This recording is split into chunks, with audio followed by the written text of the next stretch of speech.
তুমি চাইলে জীবনের সহজ কাজগুলোই করতে পারো, কিন্তু আমি কথা দিচ্ছি জীবন কখনোই সহজ হবে না। তবে যদি তুমি সেই কঠিন কাজগুলো করতে সাহস পাও, যেমন বন্ধুরা যখন আনন্দ করছে তখন পড়াশোনা করা, পরীক্ষার আগের রাতে নয় বরং 1 মাস আগেই প্রস্তুতি নেওয়া, তাহলে একদিন জীবনই তোমার জন্য সহজ হয়ে উঠবে। এটা সম্পূর্ণ তোমার নিজের সিদ্ধান্ত। তোমাকেই এগিয়ে এসে সেই পথ বেছে নিতে হবে, সেই নির্জন, অন্ধকার, দুর্গম পথ, যে পথে অধিকাংশ মানুষ হাঁটতে চায় না। আর ঠিক সেই পথেই তুমি সত্যিকারের নিজেকে খুঁজে পাবে। তুমি কেন নিজেকে উন্নতি করতে চাও না? কেন যে নম্বর পাচ্ছ তাতেই সন্তুষ্ট হয়ে যাও? কেন নিজেকে চ্যালেঞ্জ করতে ভয় পাও? যেন এই জীবনের পর তোমার হাতে আরো 100টা জীবন আছে।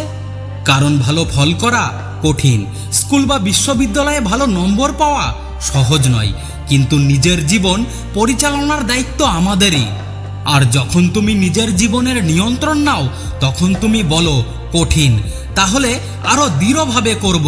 কঠিন বলে কখনো থেমে যেও না। এখানে কোনো শর্টকাট নেই, কোনো সহজ রাস্তা নেই। তোমার ফলাফল বদলানোর সবচেয়ে সহজ রাস্তা কি? তোমার মানসিকতা বদলানো।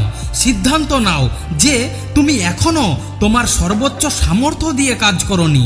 সিদ্ধান্ত নাও যে তোমার বর্তমান ফলাফল তোমার প্রকৃত ক্ষমতার প্রতিফলন নয়। জীবনে সবচেয়ে বড় প্রভাব ফেলে আমাদের মনোভাব। আমার কাছে মনোভাব সত্যের চেয়েও গুরুত্বপূর্ণ, অতীতের চেয়েও গুরুত্বপূর্ণ। শিক্ষা, অর্থ, পরিস্থিতি, ব্যর্থতা, সাফল্য কিংবা অন্য মানুষ কি ভাবছে, কি বলছে বা কি করছে এসবের চেয়েও গুরুত্বপূর্ণ। এমনকি প্রতিভা বা দক্ষতার চেয়েও বেশি গুরুত্বপূর্ণ হলো সঠিক মানসিকতা। প্রতিদিন আমাদের একটি সিদ্ধান্ত নিতে হয়, আজ আমি কোনো মনোভাব নিয়ে জীবনকে মোকাবিলা করব। তুমি অতীতে কত নম্বর পেয়েছো সেটা বদলাতে পারবে না, যে পরীক্ষায় ফেল করেছো সেটাও বদলাতে পারবে না, এমনকি গতকাল তুমি কি করেছো সেটাও পরিবর্তন করা সম্ভব নয়। কিন্তু তুমি ঠিক করতে পারো আগামীকালকে কিভাবে জয় করবে। যখন মনে হবে আজ না কাল করব, ঠিক সেই মুহূর্তেই কাজ শুরু করো। যখন কঠিন সময় আসবে তখন কখনো জিজ্ঞেস করো না কেন আমার সঙ্গেই এমন হচ্ছে, বরং নিজের ভেতরে তাকিয়ে বলো এসে দেখাও আমি তোমার ছুড়ে দেওয়া যে কোনো চ্যালেঞ্জের চেয়েও শক্তিশালী। আমি অন্ধকার পথ দেখেছি, একাকিত্বের স্বাদ পেয়েছি, আর সেখান থেকেই উঠে দাঁড়িয়েছি। যদি তুমি ব্যর্থ হও তার মানে তুমি এমন কিছুর জন্য চেষ্টা করছো যা সত্যিই মূল্যবান। ব্যর্থতা মানেই শেষ নয়। যদি পড়ে যাও পিঠের ওপর পড়ো এবং আকাশের দিকে তাকাও, কারণ যখন তুমি ওপরে তাকাতে পারো তখন তুমি আবারও উঠে দাঁড়াতে পারবে। আর যদি ব্যর্থতা থেকে শিক্ষা নাও তাহলে সেটা আর ব্যর্থতা থাকে না। যে শেখে সে কখনো হারে না। জীবনকে শক্ত হাতে ধরে এগিয়ে যাও, অপেক্ষা করা বন্ধ করো। অন্যের অনুমোদনের জন্য বসে থেকো না, সুযোগ নাও, ঝুঁকি নাও। কারণ যদি চেষ্টা করতাম এই অনুশোচনার চেয়ে ভয়ঙ্কর আর কিছুই নেই। নিজেকে প্রশ্ন করো তুমি আসলে কতটা চাও?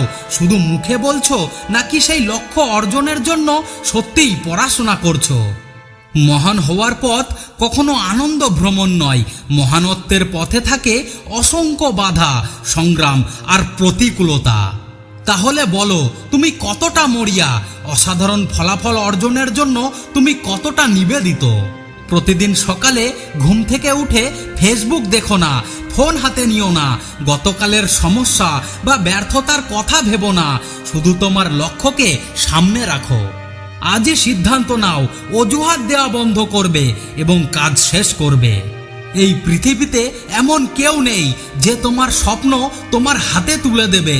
তোমাকেই কঠোর পরিশ্রম করতে হবে, মন দিয়ে পড়তে হবে, নিজের প্রাপ্য নিজেকেই অর্জন করতে হবে।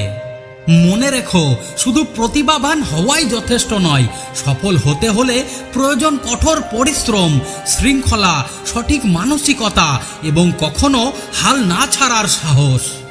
বন্ধুরা, ভিডিওটি ভালো লাগলে চ্যানেলটিকে অবশ্যই সাবস্ক্রাইব করে রাখুন। দেখা হচ্ছে পরের ভিডিওতে। ততক্ষণ সুস্থ থাকুন, ভালো থাকুন।